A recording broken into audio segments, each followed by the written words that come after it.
ஓம் சக்தி தாயே போற்றி. என் அன்பு குழந்தையே, உனக்கான நல்ல விஷயத்தை சொல்வதற்காகத்தான் இன்று உன் தாயானவள் உன்னை தேடி வந்திருக்கின்றேன். என் அன்பு குழந்தையே, சில நாட்களாக உன்னுடைய துணையின் நடவடிக்கைகளைக் கண்டு நீ மனவேதனை அடைந்து கொண்டிருக்கின்றாய் அல்லவா? என் குழந்தையே, உன் துணை செய்கின்ற செயல்கள் எல்லாமே உனக்கு சந்தேகத்தை ஏற்படுத்தும் போலவும் கொஞ்சம் வித்தியாசமாகவும் தெரிகின்றது. முன்பெல்லாம் இவர்கள் இப்படி இல்லையே, இப்பொழுதெல்லாம் ஏகப்பட்ட மாற்றங்கள் தெரிகின்றதே. தினமும் ஏதோ ஒன்றை சொல்லிக்கொண்டு குறையாக பேசுகிறார்களே. முன்பு போல என் மீது அக்கறையோ கவனமோ செலுத்தவில்லையே என்று என் குழந்தை நீ போக்கு காண்பிக்கிறார்கள் என்று நீ நினைக்கின்றாய் அல்லவா?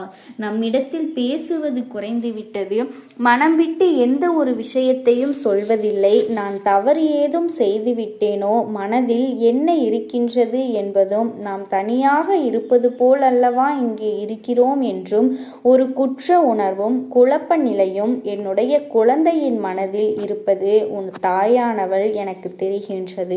யாரிடமும் சொல்லாமல் நீ உன்னுடைய கண்களின் ஓரத்தில் வருகின்ற கண்ணீரை துடைத்ததையும் மனதிற்குள் பொசுங்கி அழுவதையும் உன் அம்மா நான் கண்டுவிட்டேன். அதனால்தான் இப்பொழுது உன் தாயானவள் நான் உன்னிடத்தில் பேச வேண்டும், உனக்கு ஒரு உண்மையை உரைக்க வேண்டும், உனக்கு ஆறுதல் சொல்ல வேண்டும் என்பதற்காக உன்னிடத்தில் பேச வந்திருக்கின்றேன். என் குழந்தையே, உன்னை சுற்றி என்ன நடக்கின்றது என்று உன்னிடம் சொல்ல வேண்டும் என் தங்கமே என்பதற்காக நான் வந்திருக்கின்றேன். உன்னுடைய சந்தேகத்தில் உண்மையான நியாயம் இருக்கின்றது என்றால் அவருக்குள் மாற்றம் ஏற்பட்டதும் உண்மைதான். ஆனால் அது மற்றவர்களால் ஏற்பட்டதா அல்லது வேறு யாரேனும் அவர் மனதை கெடுத்து விட்டார்களா என்பது உன்னுடைய குழப்பங்களுக்கு என்று தெளிவான பதிலைத்தான் உன் அம்மா நான் கொண்டு வந்திருக்கின்றேன். என் அன்பு குழந்தையே, இதனை நீ தவிர்க்காமல் கேட்க வேண்டும். ஏனென்றால் இது உன் வாழ்க்கையில் முக்கியமான ஒரு விஷயம். நீ நம்பினாலும் நீ நம்பாவிட்டாலும் உன் அம்மா சொல்வது நிஜம், உண்மை மட்டும்தான் என்பதனை நீ புரிந்து கொள்ள வேண்டும். என் குழந்தையே, அம்மா சொல்ல போகின்ற விஷயம் இரண்டு விதமான குணங்களை கொண்டவர்களுக்கு வித்தியாசமானது. என் தங்கமே, ஒருவேளை அவர்களின் நடவடிக்கைகளில் ஏற்பட்டிருக்கின்ற மாற்றங்கள் உனக்கு உச்சபட்ச மாற்றங்களாக தெரியும். ஒருவேளை வேறு யாரோடும் அவர்கள் தொடர்பில் இருப்பார்களோ என்ற எண்ணம் சந்தேகம் வருமாக இருந்தால் என் தங்கமே, அதை தீர்த்து கொள்வது மிகவும் நல்லது. அதே நேரத்தில் எப்பொழுதுமே அவரின் வேலையில் கவனமாக இருந்து கொண்டிருக்கின்றார்களா? எந்த விஷயங்களையும் யாரிடம் சொல்வது இல்லை என்றாலும் அதே நேரத்தில் அவர் எப்பொழுதுமே அவரின் வேலைகளில் கவனமாக இருந்து கொண்டிருக்கிறார்களா? எந்த விஷயங்களையும் யாரிடம் பேசுகிறார்கள்? அவர்களுக்கு ஏதோ ஒரு சொல்ல முடியாத பிரச்சனையாக கூட இருக்கலாம். மேலும் மனக்குழப்பம் இருக்குமானால் உனக்கு இந்த அம்மா சொல்கின்ற வாக்கு நிச்சயமாக புரியும். என் அன்பு குழந்தையே, இந்த தாயானவள் எதற்காக இப்பொழுது இரண்டு விதமாக பிரிக்கிறேன் என்றால், எல்லோரையும் கண்மூடித்தனமாக நம்பக்கூடாது. இங்கே யார் எப்படி நடந்து கொள்வார்கள் என்பது சூழ்நிலை மற்றும் சுய ஒழுக்கத்தை பொறுத்தது. எப்பேற்பட்ட மனிதர்களும் சூழ்நிலை மாறிவிட்டால் தவறு செய்து விடுவார்கள். அவர்கள் எந்த விஷயத்திலும் அவர்கள் வாழ்க்கையில் எந்த மாற்றத்தையும் நடத்தி விடுவார்கள். இது நாம் அறிந்த உலக உண்மை. கண்மூடித்தனமாக நம்பிவிட்டு அதன் பிறகு அவர்களை நாம் ஐயோ அம்மா என்று அழுது கொண்டிருந்தால் எந்த லாபமும் இல்லை. அதனால்தான் என் தங்க குழந்தையே, எதுவாக இருந்தாலும் தீர விசாரித்துவிட்டு ஒரு முடிவுக்கு வருவதுதான் நல்லது. அதற்காகத்தான் உனக்கு நான் இந்த விஷயத்தை சொல்கின்றேன். என் தங்க பிள்ளையே, உன்னுடைய துணை இன்னொருவரோடு தொடர்பு கொண்டிருக்கின்றாரா என்றால் அது உனக்கு நிச்சயமாக தெரிந்திருக்கும். ஏனென்றால் அவர்கள் எப்பொழுதும் யாரோடும் தொலைபேசியில் பேசிக்கொண்டே இருப்பதும், அதுவும் அன்போடும் பேசுவதும், மற்றவர்களோடு சிரித்து பேசிவிட்டு உன்னை கண்டால் மட்டும் எரிந்து விழுவது போல தொலைபேசியை யாரிடமும் காட்டக்கூட மறுப்பது, இது போன்று இருக்குமாயின் அவர்கள் சற்று உன்னிப்பாக கவனிப்பது நினைப்பதோடு மட்டுமல்லாமல் தெளிவான ஒரு முடிவையும் நீ எடுத்துவிட வேண்டும். உன் அன்பு மீது அக்கறை இல்லாதவர்களுக்கு உன்னுடைய அன்பினை பெறுவதற்கு எந்த ஒரு தகுதியும் இல்லாதவர்கள். உன்னுடைய வாழ்க்கையை விட்டு அவர்களை நீ விலக்கி வைப்பதே சாலச் சிறந்தது. அதே நேரத்தில் நிச்சயமாக வேறு யாரிடனும் அவர்களுக்கு தொடர்பு இருக்காது. என்னை தவிர அவர்கள் வேறு யாரையும் நினைக்க மாட்டார்கள் என்ற நம்பிக்கை உனக்குள் இருக்கும் பட்சத்தில் நிச்சயமாக உன் அம்மா சொல்கின்ற இந்த விஷயத்தினை நீ சரியாக புரிந்து கொள்ள வேண்டும். என் தங்கமே, உன் வாழ்க்கை துணை சில நாட்களாகவே மனதில் ஏதோ ஒரு விஷயத்தை போட்டு குழப்பிக்கொண்டே இருக்கிறார்கள். அந்த விஷயம் என்ன விஷயம் தெரியுமா? அவருக்கு சில நாளாக ஒரு சில நெருக்கடிகள் ஏற்பட்டிருக்கின்றது. அந்த நெருக்கடி பொருளாதார தேவைகளும் எதிர்கால பயம் சார்ந்த நெருக்கடியும் தான். என் தங்கமே, பணம் அதிகமாக தேவைப்படுகின்றது. ஆனால் உங்கள் குடும்பத்தில் போதிய வருமானம் இல்லை. குடும்பத்தை சமாளிக்க முடியவில்லை. எவ்வாறு கஷ்டப்பட்டு எப்படி வேலை செய்வது, எப்படி இந்த சூழ்நிலையை சமாளிப்பது என்று மன உளைச்சலுக்கு அவர்கள் ஆளாகி இருக்கிறார்கள். நம்பி இருப்பவர்களுக்கு, நம்மை நம்பி இருப்பவர்களுக்கு போதிய வசதிகளை நம்மால் செய்ய முடியவில்லையே, அவர்களின் அத்தியாவசிய தேவைகளை நிறைவேற்ற முடியவில்லையே. அங்கே ஏகப்பட்ட பிரச்சனைகள். வேலையில் எங்கே சென்றாலும் ஏகப்பட்ட பிரச்சனைகள் வருகிறதே. வேலையில் மன நிம்மதி இல்லையே. எங்கு சென்றாலும் பிரச்சனை, எதை தொட்டாலும் பிரச்சனை. அங்கு சரியாக எதுவுமே வருவதில்லை. எதுவுமே சரியாக நடப்பது கிடையாது. வீட்டிற்கு வந்தால் சில நேரங்களில் நீ பேசுகின்ற வார்த்தைகள் அவர்கள் மனதை காயப்படுத்தி விடுகிறது. அதனால் சில நாட்களாக அமைதியாக இருக்க வேண்டும். அமைதியாக இருந்தால் மட்டும்தான் நம்மால் ஏதேனும் ஒரு முடிவினை எடுக்க முடியும் என்று நம்முடைய குடும்பத்தை காப்பாற்ற வேண்டும் என்கின்ற உணர்வோடு அவர்கள் இருக்கிறார்கள். என் தங்கமே, இப்பொழுது உனக்கு ஒரு சந்தேகம் இருந்திருக்கும். நீங்கள் சொல்லுங்கள், இந்த விஷயம் ஆண்களுக்கா அல்லது பெண்களுக்கா என்று. என் தங்க பிள்ளையே, இருவருமே இப்பொழுது குடும்பத்தின் பாரத்தையே சுமப்பதால் தான் இருவருக்குமே இது பொருந்தும் என்பதனை நீ புரிந்து கொள்ள வேண்டும். குடும்பத்தில் வேலை செய்வது ஆண்கள் மட்டுமே என்று நினைக்க முடியாது. அவர்களுக்கு சமமாக பெண்களும் இப்பொழுது உழைக்க தொடங்கிவிட்டார்கள். குடும்பத்தின் பொறுப்பையும் அவர்கள் தூக்கி சுமக்கிறார்கள். அதனால் அம்மா சொல்வது இருவருக்குமே பொருந்தும். என் தங்கமே, யாரையுமே இங்கு பிரித்து பார்க்க வேண்டாம். எல்லோருடைய வாழ்க்கையிலும் பிரச்சனைகள் மட்டுமே தவிர பிரச்சனை இல்லாதவர்களின் வாழ்க்கை என்று எதுவுமே கிடையாது. குடும்பத்தின் சூழ்நிலையை புரிந்து கொண்டவர்கள் எதிர்காலத்தை பற்றிய எண்ணம் கொண்டு, எதிர்காலத்தை பற்றிய எண்ணம் கொண்டவர்கள் ஒரு பொழுதும் தன்னுடைய நிலையிலிருந்து தவற மாட்டார்கள். எக்காலத்திலும் வேறு ஒரு உறவினை தேடி செல்ல மாட்டார்கள். தன்னுடைய குடும்பத்தை சார்ந்தவர்களையும் தன்னை நம்பி இருப்பவர்களையும் காப்பாற்றுவதுதானே அவர்களினுடைய தலையாய கடமையாக இருக்க போகின்றது. அவர்கள் மீது சந்தேகம் ஒரு நாளும் தேவை கிடையாது. உன்னையும் உன்னுடைய குடும்பத்தையும் எப்படி தூக்கி சுமக்கப் போகிறோமோ என்ற மனபாரத்தை உள்ளே வைத்து கொண்டுதான் அவர்கள் இறுக்கமாக இருந்து கொண்டிருக்கின்றார்கள். வாய்விட்டு பேச வேண்டும் என்று நினைத்தால் கூட உன்னுடைய கருத்து ஒன்றாகவும் அவரினுடைய கருத்து வேறொன்றாகவும் இருக்கிறது. இதனால் அவருக்கு ஏற்றது போல பேசி அவரினுடைய மனநிலையை உன்னுடைய மனநிலைக்கு கொண்டு வர வேண்டும். வாழ்க்கையில் என்ன பிரச்சனைகள் வந்தாலுமே இரண்டு பேரும் சேர்ந்து சமாளித்து கொள்ளலாம். நீங்கள் மட்டும் உங்களினுடைய மனதில் இருக்கின்ற எண்ணங்களிலே தன்னம்பிக்கையை விட்டுவிடாதீர்கள்.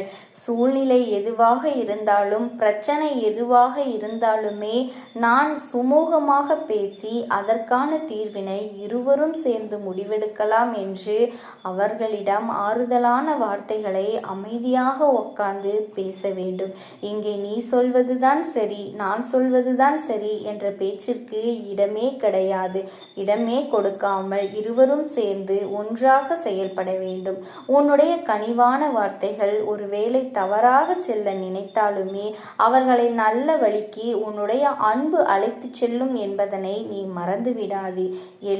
எல்லோர் வாழ்க்கையிலும் எல்லா பிரச்சனைகளிலும் நல்ல மனநிலையில் மட்டுமே இருக்க வேண்டும். எப்போதுமே இந்த வாழ்க்கையில் நிறைய விஷயங்கள் எல்லோருக்கும் ஒரு விதமான மனக்குழப்பத்தை தரத்தான் செய்யும். அதே நேரத்தில் நீ சரியான முடிவினை எடுத்துவிட்டால் வாழ்க்கை முழுவதும் உனக்கு சந்தோஷம் நிலைத்திருக்கும் என்பதனை நீ மறந்து விடாதே. மற்றவர்களின் பேச்சை கேட்டு தேவையில்லாத விஷயங்களுக்காக சந்தேகப்பட்டு வாழ்க்கையில் நடக்க இருக்கின்ற நல்ல நிகழ்வுகளை நல்லதொரு நேரத்தையும் நீ தொலைத்துவிட்டு பின்னால் வருத்தப்படுவதில் எந்த ஒரு ஓம் சக்தி தாயே போற்றி. என் அன்பு குழந்தையே, இன்று உன் தாயானவள் உனக்கு ஒரு முக்கியமான விஷயத்தை பற்றி சொல்வதற்காகத்தான் வந்திருக்கின்றேன். என் தங்கமே, இன்று உனக்கு எச்சரிக்கையான செய்தியை தான் கொண்டு வந்திருக்கின்றேன். இது உனக்கான எச்சரிக்கையா அல்லது உனக்கு ஆபத்தை தரக்கூடியவருக்கு அம்மா தரக்கூடிய எச்சரிக்கையா என்பது இந்த அம்மாவினுடைய வாக்கை கேட்டு முடிக்கும் நேரம் நீயாகவே தெரிந்து கொள்வாய். ஒருவரை அழிக்க ஒரு குடும்பமே சதித்திட்டம் தீட்டுகின்றது என்றால், அதுவும் உன் வாழ்க்கையில் நடந்து கொள்கின்றது என்றால், அதை சற்றென்று கண்டுபிடித்து அதற்கான தீர்வினை பெற்றுவிட வேண்டும். இல்லை என்றால் உன்னை அவர்கள் அழித்து விடுவார்கள் என்பதனை நீ மறந்து விடாதே. என் குழந்தையே, அம்மா உனக்கு துணையாக இருக்கும் பொழுது ஆபத்து வருமா என்று கேட்டால் நிச்சயமாக வராது. உன் வாழ்க்கையில் சோதனைகள் வருமா என்று கேட்டால் நிச்சயமாக வரத்தான் செய்யும். அதுவும் உனக்கு மிகவும் நெருக்கமான ஒரு உறவுகளால் உனக்கான சோதனைகள் வந்து கொண்டுதான் இருக்கின்றது. நாம் எவ்வளவுதான் அவர்களுக்கெல்லாம் உதவிகளை செய்திருந்தாலும் கூட அது அவர்களுக்கு போதவில்லை. எவ்வளவுதான் நன்மைகளை செய்திருந்தாலும் அதுவெல்லாம் அவர்களுக்கு ஒருபொழுதும் திருப்தியை கொடுப்பது இல்லை. எல்லா விஷயங்களையும் தாண்டி அவர்களுக்கு இன்னமும் ஏதோ ஒரு விஷயத்தை உன்னிடத்திலிருந்து பெற வேண்டும் என்று நாள்தோறும் எதிர்பார்த்து நின்று கொண்டிருக்கின்றார்கள். அவர்களுக்காக நீ எவ்வளவோ விஷயங்களை எல்லாம் கொடுத்து கொடுத்து இப்பொழுது ஓய்ந்து விட்டாய். இதற்கு மேலும் இவர்களுக்கு என்னால் உதவி செய்ய முடியாது என்று ஒதுங்கி நின்று கொண்டிருக்கின்றாய் அல்லவா? இந்த தருணம் அவர்களுக்கு மனதில் ஒரு தீராத வேதனையை ஏற்படுத்தி இருக்கின்றது. காலம் முழுவதும் இன்னொருவரினுடைய உதவியினால் வாழ்க்கையில் முன்னுக்கு வந்தவர்கள் அல்லவா? இப்பொழுது அந்த உதவிகள் கிடைக்கப் பெறவில்லை என்றவுடன் மனதிற்குள் வேதனைகள் அதிகமாகிவிட்டது. அந்த வேதனையோடு தான் இவர்கள் என்ன செய்து கொண்டிருக்கின்றார்கள் என்பதையெல்லாம் நீ கட்டாயமாக தெரிந்து கொள்ளத்தான் வேண்டும். இந்த வேதனையின் உச்சத்தை தொட்ட இவர்கள் உனக்கு செய்ய நினைத்தது உனக்கான அழிவினை அங்கே எதிர்பார்த்து காத்து கொண்டிருக்கின்றார்கள். நீ இருக்கக்கூடாது என்பதையும் அவர்கள் அங்கே முடிவு செய்து கொண்டிருக்கின்றார்கள். நமக்கு எதுவும் செய்யாத இவர்கள் வேறு யாருக்கும் எதையும் செய்யக்கூடாது என்று மனதார நினைக்கின்றார்கள். இவர்களின் குடும்பமே உனக்கு எதிராக திரும்பியிருப்பது இதற்கு மேலான ஒரு ஆச்சரியமாக இருக்கின்றது. ஏனென்றால் இந்த குடும்பத்தில் உனக்கு எத்தனையோ உதவிகள் எல்லாம் முன்பு கிடைக்க பெற்றிருக்கின்றது. இவர்கள் செய்த உதவிகள் எல்லாம் சிறு சிறு உதவிகள் தான். அதற்கு கைமாறாக நீ அவர்களுக்கு எத்தனையோ பெரிய உதவிகளை எல்லாம் செய்திருக்கின்றாய். ஆனால் எதுவுமே அவர்களுக்கு இப்பொழுது நினைவில் இல்லை. அவர்கள் செய்ததை மட்டும்தான் இப்பொழுது அவர்களினுடைய மனதில் இருக்கின்றது. நீயோ அவர்களிடத்திலிருந்து நன்றியை ஒருபொழுதும் எதிர்பார்த்தது கிடையாது. அவர்களிடத்திலிருந்து நீ ஒரு விஷயத்தை எதிர்பார்க்கிறாய் என்றால் அது அன்பு மட்டும்தான். ஒரு சிறிய அன்பு நமக்கு கிடைத்துவிட்டால் போதும். அதை தருவதற்கு கூட அவர்கள் தயாராக இல்லை என்று நினைக்கின்றாய். அவர்களினுடைய எண்ணங்கள் முழுமையாகவே உனக்கு எதிராக திரும்பி இருக்கின்றது. இந்த நேரத்தில் அந்த குடும்பம் ஒட்டுமொத்தமாக எந்த நேரமும் கூடியமர்ந்து உன் வாழ்க்கையை அழிக்க வேண்டும், உன்னுடைய எதிர்காலத்தை கெடுத்துவிட வேண்டும் என்று என்றுதான் அங்கே பேசிக்கொண்டிருக்கின்றார்கள். என் பிள்ளையே, உன் வாழ்க்கையில் ஏதேனும் ஒரு கெடுதலை உனக்கு நடத்த வேண்டும் என்று புதிதாக பிரச்சனைகளையும் குழப்பங்களையும் அங்கே உண்டாக்கி கொண்டிருக்கிறார்கள். எப்படியாவது உன்னை ஏதாவது ஒரு விஷயத்தில் சிக்க வைத்து நடுத்தெருவிற்கு இழுத்துவிட வேண்டும் என்றும் எண்ணிக்கொண்டிருக்கின்றார்கள். இந்த நேரத்தில் உன்னை சுற்றி நடப்பது எல்லாம் என்னவென்று யோசித்து உன்னை காயப்படுத்திவிட வேண்டும் என்றும் உன்னை அவமானப்படுத்திவிட வேண்டும் என்றும் நினைக்கின்றார்கள். குறிப்பாக அவர்கள் உன்னை தாக்குவதற்கு தன் கையில் எடுத்திருக்கின்ற மிகப்பெரிய ஆயுதம் என்ன தெரியுமா? உன்னுடைய கடந்த கால வாழ்க்கையில் நீ பட்ட கஷ்டங்கள், செய்த சிறு சிறு தவறுகள், இதையெல்லாம் தான் என் குழந்தையே. இது யாரென்று உனக்கு புரிந்திருக்கும் அல்லவா? உனக்கு கெடுதல் செய்ய நினைத்தவர்கள் இனி வாழ்க்கையில் துன்பத்தை அனுபவிக்கப் போகின்றார்கள். அவர்களை பற்றி நீ வருந்தி நிற்க வேண்டிய அவசியமில்லை. இந்த வாழ்க்கையானது உனக்கான அத்தனையும் கொடுக்க தயாராகிவிட்டது. உன்னுடைய நல்ல மனதிற்கு என்றுமே நல்லது மட்டும்தான் நடக்கும் என்பதனை புரிந்து கொண்டால் போதும். இனி எல்லாமே உன்னுடைய வசமாக மாறப்போகின்றது. இந்த சூழ்நிலைகளை எல்லாம் உணர்ந்து உனக்குள்ளே இந்த தாயானவளினுடைய சக்தியை நீ பார்க்க வேண்டும். உன்னுடைய முயற்சிகளை நீ எதுவுமே செய்யாமல் எல்லாவற்றையும் இந்த அம்மா பார்த்து கொள்வாள் என்று எந்த ஒரு விஷயத்தையும் தவற விட்டு விடாதே. உன்னுடைய சொந்த முயற்சியை நீ செய்யும் பொழுது அம்மா உனக்கு துணையாக நின்று உனக்கு வெற்றிகளை கொடுப்பேன், வெற்றி பெறச் செய்வேன். ஏதேனும் மனம் தளர்ந்து போகின்ற சூழ்நிலையோ விரக்தியோ ஏற்படுகின்ற சூழ்நிலை வந்துவிட்டால் நீ நினைக்க வேண்டியது என்ன தெரியுமா? இந்த அம்மாவை நினைத்து கொண்டு என்னால் முடியும், என்னால் இந்த விஷயத்தை செய்ய முடியவில்லை என்றால் யாராலும் செய்ய முடியாது. என் அம்மா துணையாக இருக்கிறாள், நான் இதை செய்துவிட்டு தான் வேறு வேலையை பார்ப்பேன் என்ற தன்னம்பிக்கையை நீ உனக்குள்ளே அதிகமாக வைத்திருக்க வேண்டும். என் அன்பு குழந்தையே, உன்னுடைய மனதில் தோன்றுகின்ற எண்ணங்கள் எல்லாம் நீ எப்பொழுதும் நேர்மறையாகவே வைத்திருக்க வேண்டும். அது மட்டுமல்ல, எப்பொழுதெல்லாம் நீயாகவே உனக்குள் பேசிக்கொள்கிறாயோ அப்பொழுதெல்லாம் உன்னுடைய வாயிலிருந்து வருகின்ற வார்த்தைகள் எல்லாம் என்னால் முடியும், நான் இதை சிறப்பாக செய்வேன், என்னை விட யாரும் இந்த வேலையை சிறப்பாக செய்ய முடியாது என்ற நம்பிக்கையை நீ அதிகமாக வைத்திருக்க வேண்டும். எந்த பாதையில் பயணிக்க வேண்டுமோ அதை நீ அழுது கொண்டும் கவலைப்பட்டு கொண்டும் நீ கஷ்டப்பட்டு கொண்டும் இருந்தால் நான் கொடுக்கக்கூடிய விஷயம் உன்னால் சரியாக அனுபவிக்க முடியாது. இந்த வாக்கின் மூலமாக நான் உனக்கு இதை சொல்லிக் கொள்கின்றேன். என்னுடைய பிள்ளைக்கு ஒவ்வொருவருக்கும் நான் சொல்லிக் கொண்டிருப்பது இதை மட்டும்தான். எப்பொழுதும் இதை நினைவில் வைத்து கொள்ள வேண்டும். என் தங்க பிள்ளையே, உனக்காகவும் உன்னுடைய நன்மைக்காகவும் உன்னுடைய கண்ணீருக்காகவும் உன்னுடைய கஷ்டத்திற்காகவும் உன்னோடு இருக்கக்கூடிய உறவுகள் யாரும் உதவ வரவில்லை என்றாலும் இந்த தாயானவள் நான் இருக்கின்றேன். நீ என்னை முழுமையாக நம்பு. நான் உனக்காக உதவி செய்ய வருவேன். எனக்காக சிறு அகல் தீபத்தை ஏற்றி மாலை வேளையில் வழிபடுகின்றாய் அல்லவா? அந்த நல்ல உள்ளத்திற்காகத்தான் நான் உனக்கு உறவாக இருந்து உன்னுடைய தாயாக இருந்து என்னுடைய குழந்தைகள் அழுது கொண்டிருக்கின்றது. அந்த குழந்தைகளுக்கு என்ன செய்ய வேண்டும் என்றும் இந்த அம்மா நான் பார்த்து செய்கின்றேன்.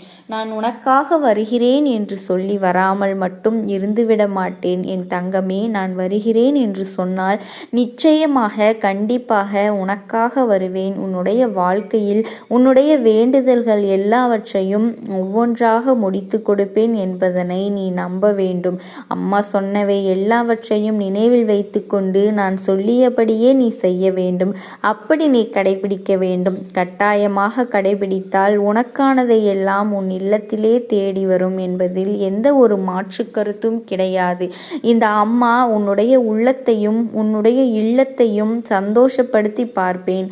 என் தங்க பிள்ளையே, அம்மா சொல்வதை செய்ய தயாராகி விட்டாயா? இன்றிலிருந்து நீ தொடங்கு. அப்படி தொடங்கி ஒரு வாரத்திற்கு இந்த அம்மாவிற்கு நீ தீபத்தை ஏற்றி மாலை நேரங்களில் வழிபாடு செய்ய வேண்டும். உன்னுடைய இல்லத்திற்கு வெளியே அகல் தீபத்தை ஏற்றி விட்ட பிறகு உன் இல்லத்தின் உள்ளே ஏற்ற வேண்டும். ஏனென்றால் இந்த அம்மா உன் இல்லத்தை காவல் காத்து கொண்டிருக்கின்றேன். என்னை உள்ளே அழைக்க வேண்டும் அல்லவா? இதனை நீ செய்தால் நிச்சயமாக உனக்கு துணையாக நான் என்றுமே இருப்பேன் என்பதனை ஒருபொழுதும் மறந்துவிடாதே. இந்த தாயானவளினுடைய அன்பும் ஆசீர்வாதங்களும் என்றென்றைக்குமே உனக்கு முழுமையாக கிடைக்கும் என்பதை மட்டும் எப்பொழுதுமே என் தங்க குழந்தை நீ மறந்துவிடவே கூடாது. ஓம் சக்தி தாயே போற்றி போற்றி.